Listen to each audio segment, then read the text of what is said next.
YouTube, how's it going? The Goat House is back with some more NFL content, and I thought we'd be done with these types of videos, but since today, the rumors are that Kyle Rudolph's name has come up in trade talks.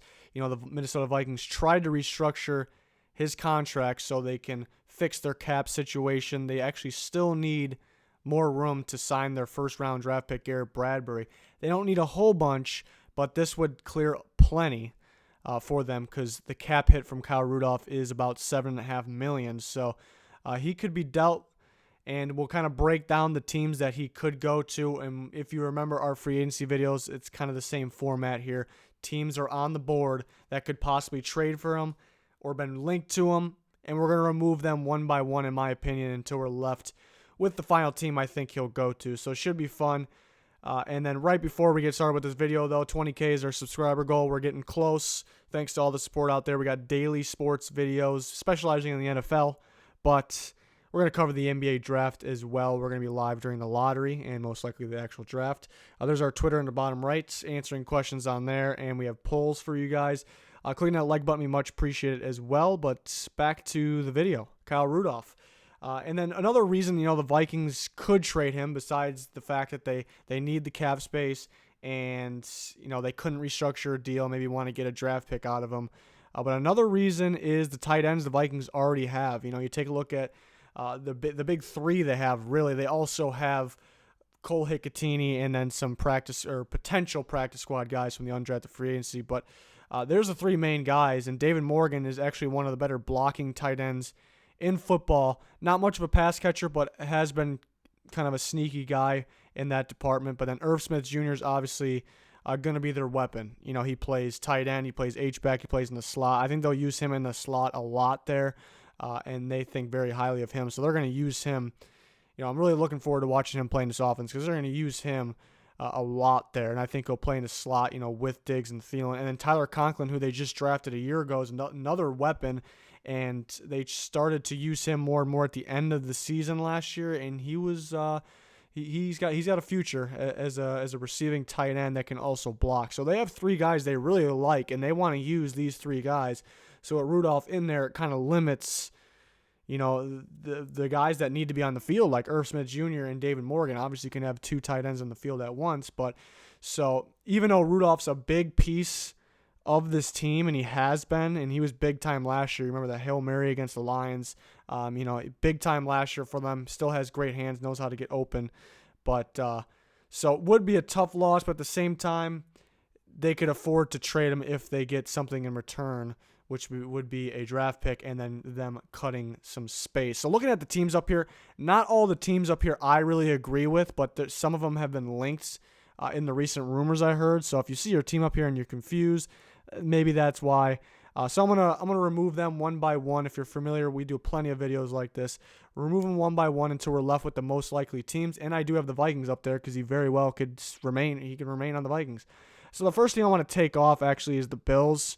He's kind of been linked in rumors a little bit, but I think it's because the Bills have cap space. But they signed Tyler Kroft from the Bengals, and they also drafted Dawson Knox, so I like that. So I think they're gonna kind of roll with that, the young team. There's really no reason. Just because they have cap space doesn't mean they have to spend it. People always overact from that, mainly when free agency kicks off. They think because our team has an insane amount of cap space, they have to spend it. No, you don't want to make mistakes here. Rudolph would be a good addition right now, but it's a young team, and it's not necessary. Another team that I've seen come up when people talking about Kyle Rudolph is the Seahawks, just because they have a bunch of cap space. And they traded for Hollister, who's a depth tight end, so people think they need tight ends. I think they like what they got over there. They got Van Ness. They got Will Dissly, who was looking really good before he got hurt last year. So I think they really like their main guys there. And obviously they have a few other. They have Ed Dixon. So I mean they got a few other guys there that definitely can play. And they traded for Hollister, like I just said. So. Maybe they would consider it before the Hollister trade. I don't even think so still, because they got other guys that can play. I think the main duo is Van Ness and Dissly for the future, and they're kind of looking like a future team. They're not worried about getting rid of veterans. So I remove the Seahawks next. It doesn't make a whole lot of sense to me. Another team is the Titans, which is they're an interesting one because they're probably the first team I should take off the board here. because they really like what they got in Delaney Walker and Jonnu Smith. But the reason maybe that the third team might take off, because remember Delaney Walker got hurt last year.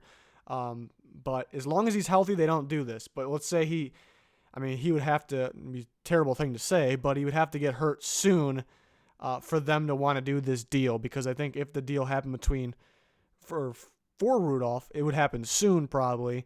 So the Titans, would need to know pretty much right now. So the way they are right now, everyone healthy, they like their guys. They're not going to trade for them unless something crazy happens, is what I'm trying to say. But they have the cap space, so I guess that's a reason they could be linked to him, but I just don't see it happen. Another team, because of the cap space, would be the Jets, and I'm going to take them off because they got some young talent there. They got Herndon. They got, maybe they want to give a few more chances to Leggett. He's been disappointing, but a lot of upside. And they drafted Wesco for blocking too. So they got, similar situation to the Bills. Young talent, no reason to go spend the money just because you have it. Keep the young guys with Sam Darnold, have them grow. It doesn't make a ton of sense for them to go trade here for Rudolph. And you're giving away a pick. I forgot to mention that too for these young teams that are still kind of building. They're not ready to win the Super Bowl yet. And they could use some more picks, this upcoming draft. It's a year away, but they still need their picks. Next up, now that's really the gap. There's a gap there. There's going to be another gap. I think those teams, have been kind of linked to them from what I've heard, multiple people with their different opinions, but I don't agree with any of those teams. So next group of teams that I think definitely could use them, but there's some situations why they won't get them, in my opinion. I'm going to take off a team like the Panthers. I think they definitely can use him. I guess maybe the Greg Olsen of the future, but not, super long term, just the next few years, because Cam Newton, Greg Olsen was big time when Olsen was in there, but he can't seem to stay healthy. So they would benefit from this big time, I think, and I think he fits. Well, it definitely fits. Norv Turner's there, and he coached the Vikings and Rudolph before too as an offense coordinator. But they're pretty tight on the cap space, actually. So that's actually the main reason. But they do. I'm sure they're confident about their group right now because they did get Thomas last year, Ian Thomas, and he was pretty solid. And then I think they're pretty solid about their group, and again the cap space, just about $10 million in cap space. So they could do it with the $7.5 million or roughly cap hit for this year. But is it worth it? That's the question. Is it worth it? I think Rudolph can definitely be, he's definitely good. It can definitely help a team, but is it, if it's that close in cap space, it has to be a must. Like, we have to do this to compete. So I don't know if I really feel like that for the Panthers. Another team, and they would love to have them, but I think the cap space hurts them, is the Pittsburgh Steelers. They haven't had that big-time tight end in quite a while here, and I think that could be the guy. They drafted Gentry, who's definitely an upside guy, nowhere near ready in my opinion, but he has some upside down the line there. So I think Rudolph fits, and I think he can go in there and play right away. They do have Vance McDonald, but Rudolph is basically an upgrade from McDonald. McDonald's pretty good after the catch, but and that's really all they got then. I don't really expect Gentry to play much right away. They have Grimble, but a lot of these teams like to use two tight ends. So the Steelers would be at the top of my list here. They would be at the top of my list because I think they definitely can use them to compete, to help them compete. But with just over $4 million in cap space, it's going to be very hard. They're going to be in the Viking situation then, even worse. So I don't think it can happen because of the cap space. Another team I want to take off is the Miami Dolphins. They have a ton of cap space. People have been linking them to them. But I kind of like what they did over the years at tight end for the future, especially with bringing Rosen in. It's kind of going back to the Bills and the Jets, reasoning for me. They have a lot of young tight ends. Gesicki, him and Rudolph aren't the same type of tight end, so they could use him next to Gesicki, but they also got Dwayne Allen. Nick O'Leary's a solid blocker, and they drafted Durham Smythe last year, who's a kind of a balanced tight end. He can block and he can catch.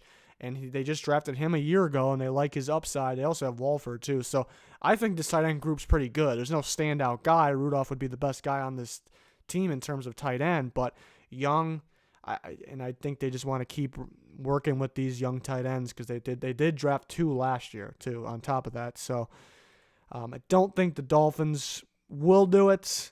the more I started talking about it, I think the Dolphins should have came off earlier, Again, the Steelers makes a lot of sense, but they don't have a lot of cap space. So I think there's another gap here. I think these are the very realistic teams. He could stay with the Vikings. The Patriots need a Gronkowski replacement.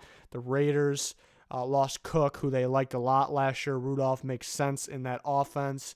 The Cowboys didn't draft one like we expect them to. And the Jags, with Nick Foles there, and he kind of needs that Ertz type guy.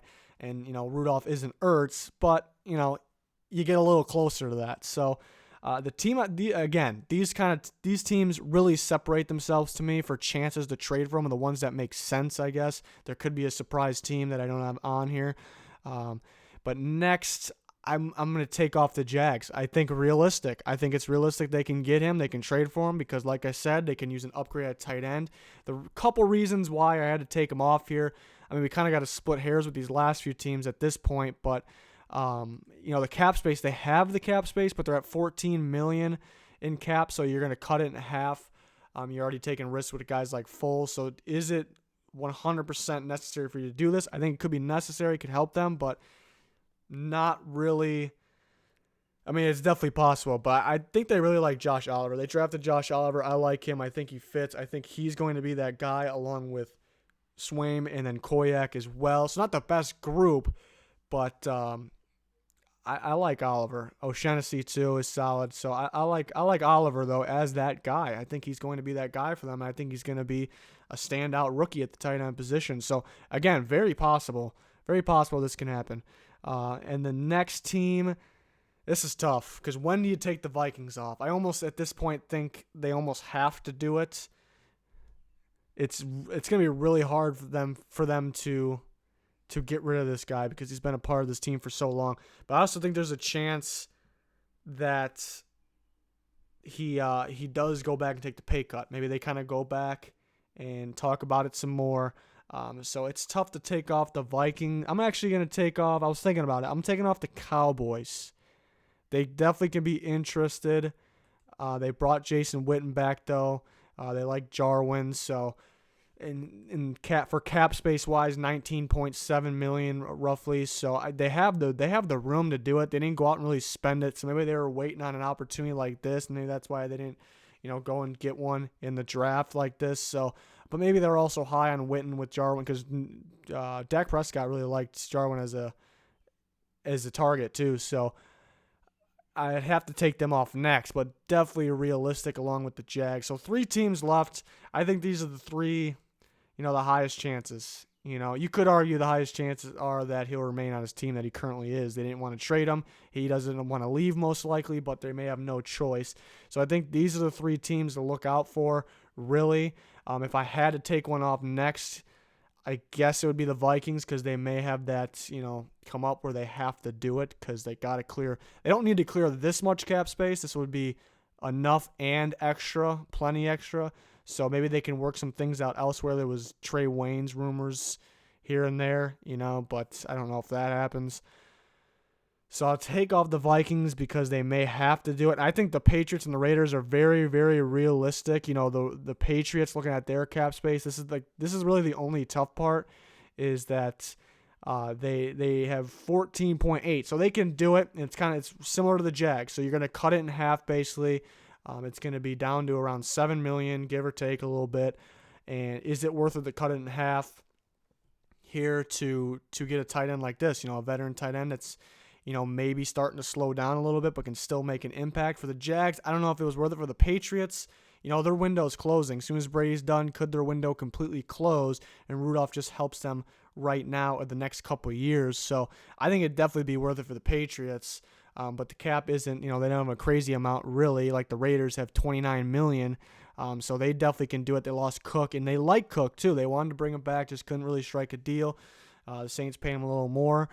So they definitely could do it. So I think the Raiders are very realistic. But if you follow us on Twitter, I was kind of talking about a couple of weeks ago that when's this? I think I tweeted something like, when's the Patriots trade for Kyle Rudolph going to happen? So it was kind of a gut feeling then, and now we're hearing about his name come up in trade talks today. So I guess I got to stick with what I originally said because I guess I was on to something. So I'm gonna pick the Patriots. He gets straight to the Patriots.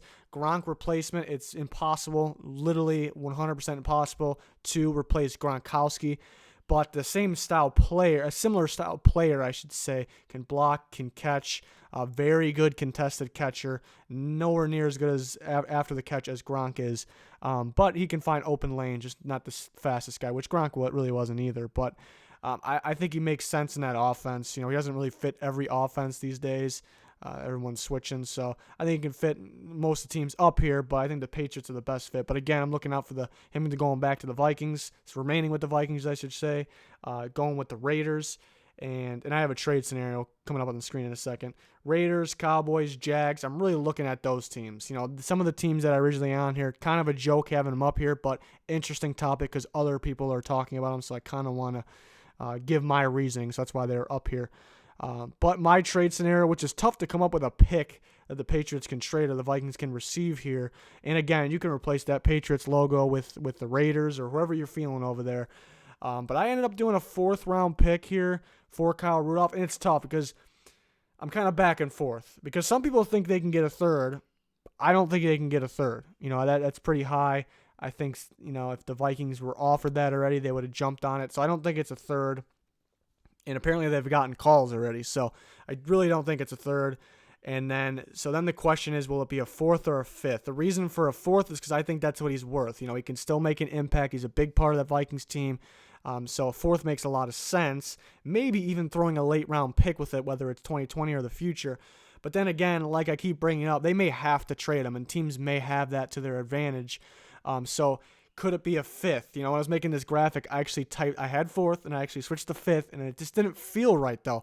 I think they're just getting lowballed with the 5th. I don't know if they'll accept that because he's a big part of their team. He's an impact player. The Patriots will probably go win another Super Bowl, especially if it's the Patriots. They'll probably go win another Super Bowl with them, and the Vikings will be thinking that. So I think a 5th is not enough. Maybe if it's a 5th and a 7th, I think they would still rather have the 4th. A 5th and a 6th they may rather have, but that's 2 picks. Don't think the Patriots would give that up. So it's just kind of brought me back to just the 4th-round pick here. Maybe the Vikings throw in a future 7th because, again, they almost have to trade him, but I'm sure they can find a way out of doing it if they really don't want to. So this is what I ended up with. Kyle Rudolph to the New England Patriots. Perfect fit. Gronk replacement, kind of. And to the Vikings would be a 4th-round pick for 2020. So they do love their draft picks. They get one here.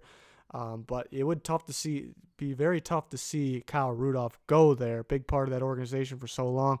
But again, I really like the Raiders, the Jags, the Cowboys as well, and he definitely can remain with the Vikings. I keep saying it, but it definitely can happen.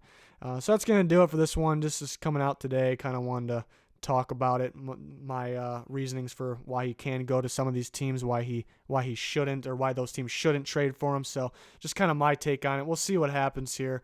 Again, follow our Twitter. Check out the other videos on your screen there. We got plenty more. And click that subscribe button. We got daily sports content on the channel, some live streams too. We're going to cover the NBA lottery, NBA draft. Going to be a lot of fun. So hopefully you can join us for all that. That's going to do it for this one, though. Goodbye.